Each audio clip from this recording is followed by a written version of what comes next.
same select all ya. Nah, di sini ada yang menarik. Jadi misalnya ada satu tabel, tetapi sebenarnya kita bisa menselect tabel tersebut 2 kali gitu ya. Jadi di sini ada EMP E1 dan EMP E2 kayak gitu. Maksudnya kita menselect satu tabel yang sama tapi mereka dibedakan. Nah, di mana E1 title sama dengan E2 title. Dan E1 employee number sama dengan user di sini. Jadi ini maksudnya adalah dia ingin membatasi pengguna untuk melihat pengguna yang lain itu yang hanya memiliki title yang sama. Jadi kan ketika misalnya di sini title-nya Elect Engineering ya. Elect Engineering ini berarti kan title-nya sama dan itulah yang ditampilkan. Sehingga ketika di-select dari view-nya, ya, jadi kita juga bisa men-select view di sini eSIM ya. Itu akan tampil seperti ini. Employee number, employee name, dan title. Nah, di sini apa sudah jelas atau ada pertanyaan mengenai ini? Ini memang advance ya. Karena men-select satu tabel menjadi 2. Jadi kira-kira ada bayangan kan ya?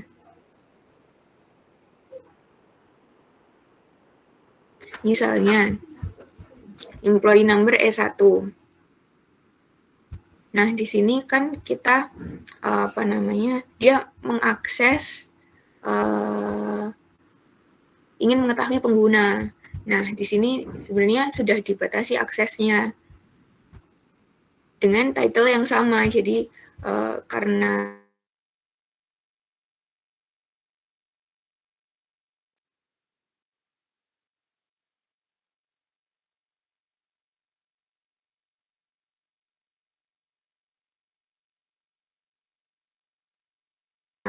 usernya tuh engineering kan sama ya. Jadi title-nya di sini sama, sehingga itulah yang ditampilkan user-user tersebut.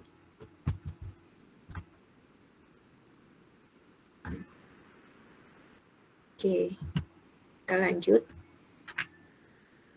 Nah, views ini bisa didefinisikan dengan query relational yang kompleks, seperti selection, projection, join, aggregate function, dan sebagainya. Nah, selection ini maksudnya adalah yang select tadi ya. Kemudian projection ini nanti kita cari tahu. Kemudian join ya. Join kan ada 3 tipe. Ada yang inner join, ada yang right join, kemudian ada juga yang left outer join. Ini adik-adik bisa cari sendiri kan pasti banyak macamnya, dan itu tergantung dengan bagaimana data itu ingin dilihat juga. Kemudian aggregate functions ini misalnya seperti sum, average gitu ya. Itu adalah aggregate functions. Jadi mereka bisa view ini meliputi operasi-operasi fungsi tersebut. Nah, di sini ada juga view yang sebenarnya tidak bisa di-update. Maksudnya adalah ketika dia menggunakan distinct. Nah, kalau distinct ini kan membedakan ya, misalnya name dan responsibilities. Jadi di sini itu dia menampilkan name-nya dan responsibilities-nya, dan distinct ini adalah tidak ingin dia hanya menampilkan values yang unik gitu, distinct. Nah, sehingga di sini dia bilang kalau misalnya ini tidak dapat diupdate. Jadi kalau misalnya ada perubahan dalam tabelnya, itu dia tidak bisa mengupdate view yang ada. Gitu. Nah, apakah sampai ini ada pertanyaan mengenai view management? Izin bertanya, Bu. Oke, Suara saya jelas? ini ya, silakan Bapak ini. Iya, yang soal tadi E1.title sama dengan E2.title. Kan ingin menampilkan kesamaan title antara E1 dan E2. Kalau misal ditambah E3 ataupun E4 itu bisa apa enggak, Bu? Apa langsung sama dengan E3.title gitu atau gimana? Makasih. Iya ya, itu akan sangat rumit sekali ya, apa namanya, setahu saya, kalau misalnya untuk sampai tabel ketiga dan tabel keempat itu, jarang ya terjadi.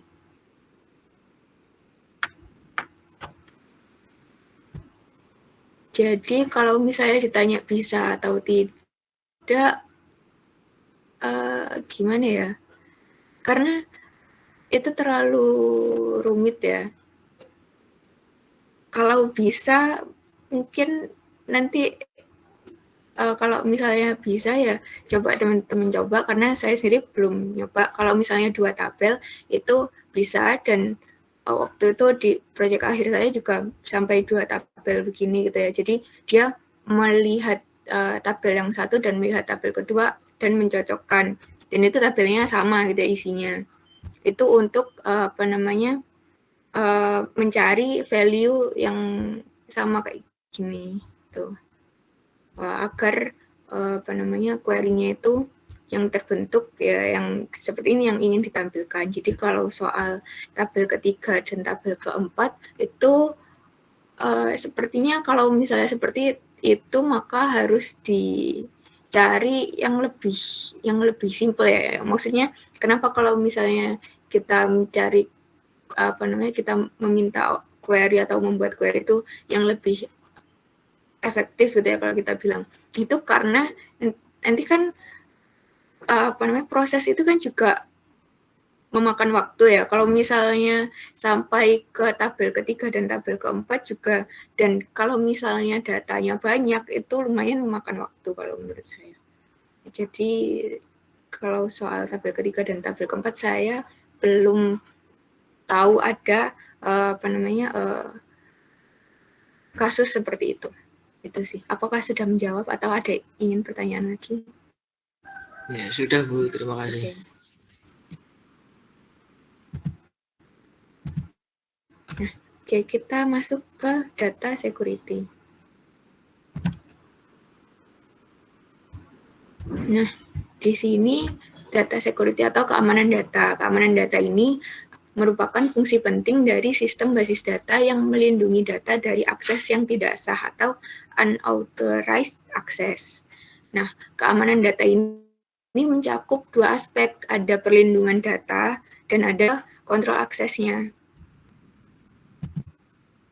Nah, di sini misalnya ada, keamanan data ya atau perlindungan data. Ini diperlukan untuk mencegah pengguna yang tidak berwenang mengerti mengenai isi fisik data. Nah, pendekatan perlindungan data yang utama adalah enkripsi data menurut Fernandez di 1981 yang berguna pada informasi yang disimpan di disk dan pertukaran informasi di jaringan. Jadi ketika disimpan di disk, maksudnya disimpan di database ataupun ada pertukaran informasi di jaringan. Misalnya seperti ini. Ini ada data yang terenskripsi atau encode data dapat didekripsi, didekode hanya oleh pengguna yang berwenang yang mengetahui kodenya. Misalnya di sini di gambar itu misalnya passwordnya itu apa namanya, seperti ini ya, ABC strip XYZ, strip ABC kecil, strip XYZ kecil, kemudian strip angka gitu ya, dan sebagainya.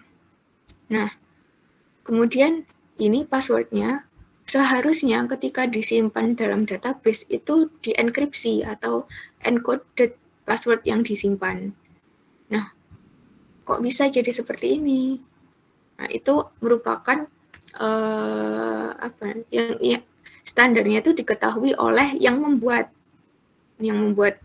enkripsinya ini. Jadi ketika didekode akan balik lagi seperti password yang sebenarnya gitu ya. Nah, ini ada standarnya, jadi tidak bisa tiba-tiba nanti ternyata A itu harusnya tanda petik gitu ya misal, tetapi tiba-tiba berubah jadi enkripsinya itu berubah jadi strip gitu ya, kan nanti langsung tidak bisa didekode gitu ya, dekode-nya berubah gitu. Itu sebagai gambarannya. Ini lebih ke keamanan gitu ya. Kemudian ada kontrol akses, itu harus menjamin bahwa hanya pengguna yang berwenang yang dapat melakukan operasi yang diperbolehkan pada database. Nah, DBMS ini harus dapat membatasi akses dari subset database ke subset pengguna.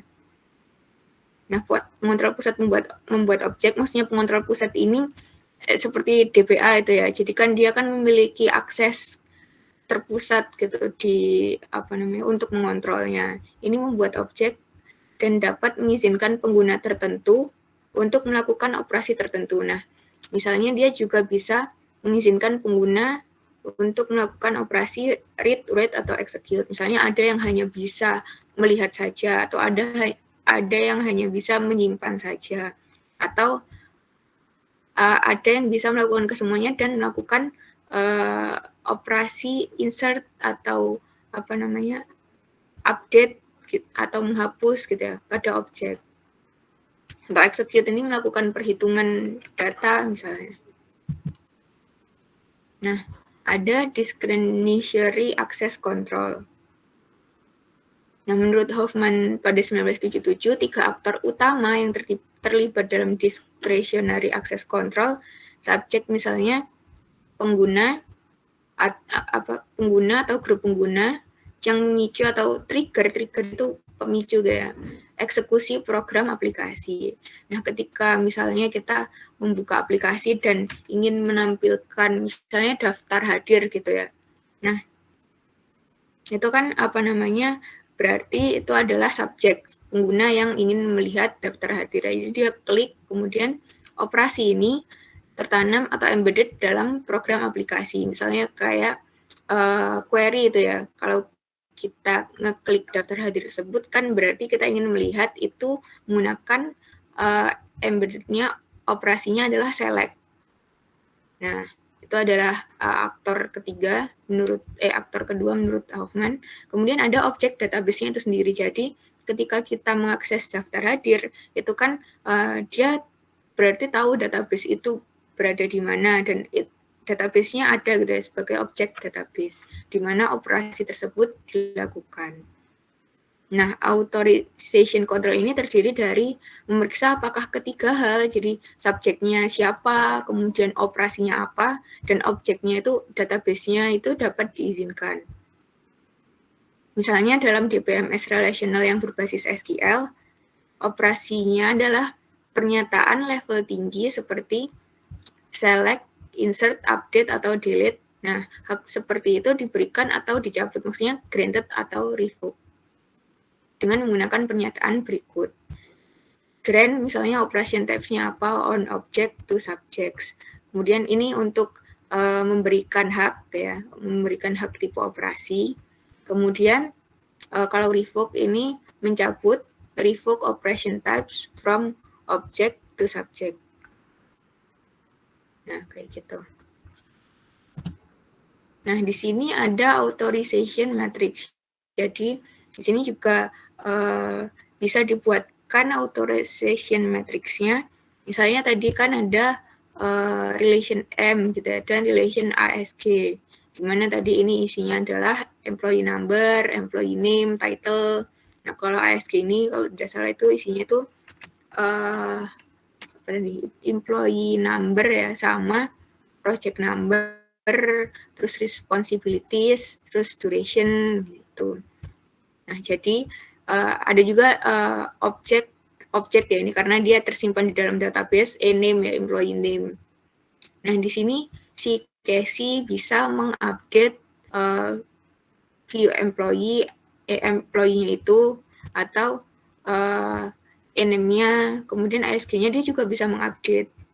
Kemudian kalau si Jones ini hanya bisa melihat ya select di tabel employee dan di atribut name, dan di relation ASG, tetapi di mana yang responsibilities-nya itu bukan manager, jadi dia hanya bisa melihat data-data yang selain manajer. Misalnya tadi kan ada sistem analis atau elect engineer, itu berarti datanya tampil di dia, tetapi data yang manajer itu tidak tampil di dia, di Jonas ini ya, gitu.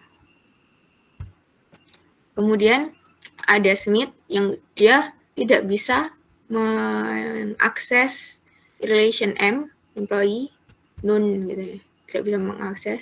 Kemudian dia hanya bisa melihat employee name, dan relation ISG juga tidak bisa. Nah, ini contohnya authorization matrix. Nah, multi-level access control. Nah, di sini karena discretionary access control itu memiliki beberapa keterbatasan, salah satu permasalahannya adalah adanya misal seperti malicious user yang dapat mengakses data yang tidak sah melalui pengguna yang berwenang. Nah, misalnya si user A itu memiliki akses ke relations R dan S, sedangkan user B hanya memiliki akses ke relations S. Jadi dia si user B ini tidak memiliki akses ke relations R. Nah, apabila user B ini dapat memodifikasi program aplikasi yang digunakan oleh A sehingga bisa menampilkan datanya R ke S, jadi kan program aplikasi juga mungkin dia bisa memodifikasinya, kemudian tampillah data RKS ini, maka si user B ini dapat membaca unauthorized data tanpa melanggar aturan otorisasi. Jadi dia bisa mengakses data R yang tadinya sebenarnya tidak boleh gitu ya diakses oleh user B, tapi dia bisa membaca unauthorized data ini. Dan itu tidak melanggar aturan otorisasi karena dia dengan cara memodifikasi program aplikasi. Oleh karena itu dibutuhkanlah multi-level access control. Nah, dalam model ini, subjek adalah proses yang bertindak atas nama pengguna. Misalnya tadi ada user A dan user B. Nah, suatu proses memiliki tingkat keamanan atau security levelnya. Nah, ini dalam bentuknya yang paling sederhana, tingkat keamanannya adalah ada TS atau top secret, ada secret atau yang disingkat dengan S, kemudian ada confidential, ada unclassified O. Ini confidential C dan unclassified O. Nah, diurutkannya sebagai di sini ada top secret itu lebih aman daripada secret, dan secret lebih aman daripada confidential, dan confidential tentu saja lebih aman daripada unclassified. Nah, ini tingkatan keamanan ya dari suatu data. Nah, di sini misalnya ada multi-level relation approach yang diklasifikasikan di level atribut. Nah, di sini misalnya ada project number 1 itu dia konfidensial, kemudian P2 itu konfidensial, kemudian P3 ini secret gitu ya. Kemudian ada PName. Itu di mana project name-nya kalau instrumentation itu confidential, database develop itu confidential, kalau cat atau cam itu secret. Nah, misalnya contohnya seperti ini ya. Ada juga budgetnya itu misalnya ada beberapa yang tidak boleh melihat budget gitu ya. Jadi di budget ke 135.000 itu dijadikan secret, 150.000 secret. Kemudian log ini lokasinya juga ada di Montreal itu confidential, dan di New York itu secret gitu ya. Nah, ini kita sudah masuk ke tugas supaya bisa dipraktekkan. Nah, tugas kelompoknya yaitu membuat 3 view dari database yang telah dibuat. Kalau misalnya isi tabelnya itu mungkin simple gitu ya, atau ingin membuat yang lebih kompleks, itu juga bisa kalau misalnya adik-adik mau menambahkan kolom tabelnya atau mau menambahkan tabel. Jadi coba buat 3 view dari database yang telah dibuat tersebut. Kemudian memperhatikan data security pada database yang telah dibuat. Nah, karena menggunakan Oracle, coba dilihat juga data security-nya. Kemarin kalau nggak salah ketika kita ingin membuat database, kan kita sudah menggunakan GRAND ya, kontrol aksesnya itu. Dan bagaimana sih misalnya ada user apa itu nanti dikasih GRAND mengenai apa saja. Nah, itu. Ada juga di Oracle itu kalau nggak salah tinggal klik, bukan hanya mengenai query gitu ya. Kalau kemarin kan yang dicontohkan adalah query yang sudah dibahas kemarin. Kemudian membuat video presentasi maksimal 10 menit untuk menjelaskan kedua hal tersebut. Nah, yang dikumpulkan adalah link video presentasi dan dokumentasi dalam format nama. Kelompok 1 T04. Misalnya ini kelompok 1. Nah, apa ada yang ditanyakan mengenai tugasnya? Atau sudah jelas ya? Silakan ditanyakan.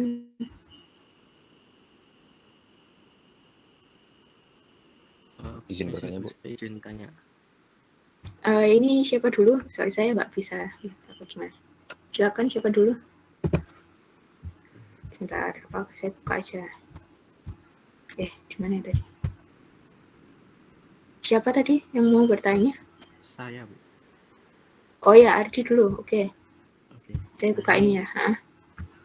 Terkait tugasnya ini kan membuat 3 view memperlihatkan ya, Bu. Nah, itu apakah sama kayak kemarin? Kan kemarin dibuatkan modul untuk penjelasannya. Nah, untuk tugas ini apa perlu dibuatkan juga atau video presentasinya itu sekalian mempraktekkan? Oh, oke. Jadi untuk video presentasi ini silakan boleh mempraktekkan untuk menjelaskan, tapi juga perlu dokumennya. Maksudnya adalah kedua hal tersebut kalau bisa ada dokumentasinya. Nah, kalau view belum bikinkan ya, maksudnya di dalam dokumennya itu gimana? Belum kan ya, kalau nggak salah. Seperti ini kan. Dijelaskan juga sih, mungkin mau menampilkan apa gitu, kayak kalau di sini mana tadi? Nah, misalnya gini, find the names of all the system analysts with their project number and responsibilities. Jadi temukan nama-nama employee yang merupakan sistem analis dengan project number yang mereka handle sekarang dan responsibilities-nya itu apa kayak gitu. Nah, itu kan merupakan sebuah perintah dalam kehidupan nyata gitu, maksudnya real life gitu ya, bukan merupakan bahasa query. Misalnya kayak gitu. Apakah sudah jelas atau masih ada pertanyaan, Ardi? Jelas, terima kasih. Oke, terima kasih. Ada lagi yang mau bertanya? Tadi kalau nggak salah masih ada satu orang lagi, tapi saya nggak tahu siapa. Atau pertanyaannya sama mungkin? Atau gimana? Sama, Bu. Jadi pertanyaannya sama, Bu. Oke.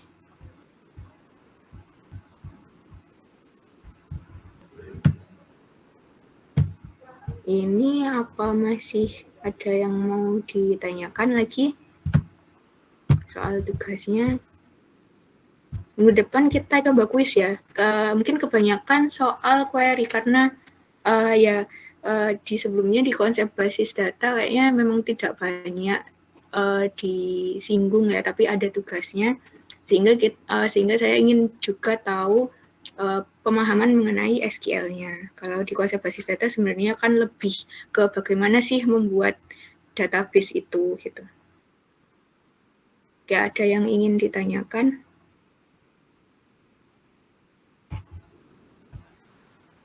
Oke, jadi sekarang adik-adik bisa mengerjakan tugas kelompoknya dan juga mempersiapkan mungkin untuk kuisnya di minggu depan. Gitu. Oke, kalau misalnya tidak ada pertanyaan, ini materinya sudah saya share ya di ilmu, dan nanti akan saya buatkan link pengumpulan tugasnya. Oke, stop presenting dulu. Oke, jadi untuk materi minggu ini yaitu kontrol dan akses data. Kalau misalnya ada pertanyaan, silakan ditanyakan. Kalau misalnya ada yang belum jelas, nah, adik-adik bisa melanjutkan untuk mengerjakan tugas kelompoknya. Kalau segitu saja mungkin perkuliahan kita hari ini. Ya, semoga bermanfaat tadi yang kita bahas, dan saya berharap adik-adik memperdalam ya pengetahuan mengenai SQL, karena karena minggu depan kita akan melakukan kuis. Jadi saya ingin tahu dulu seberapa dalam pengetahuannya mengenai SQL, supaya nanti kita bisa sama-sama belajar ya. Nah, itu saja. Terima kasih atas perhatiannya. Semoga bermanfaat. Mohon maaf kalau misalnya ada salah kata dan perbuatan. Assalamualaikum warahmatullahi wabarakatuh.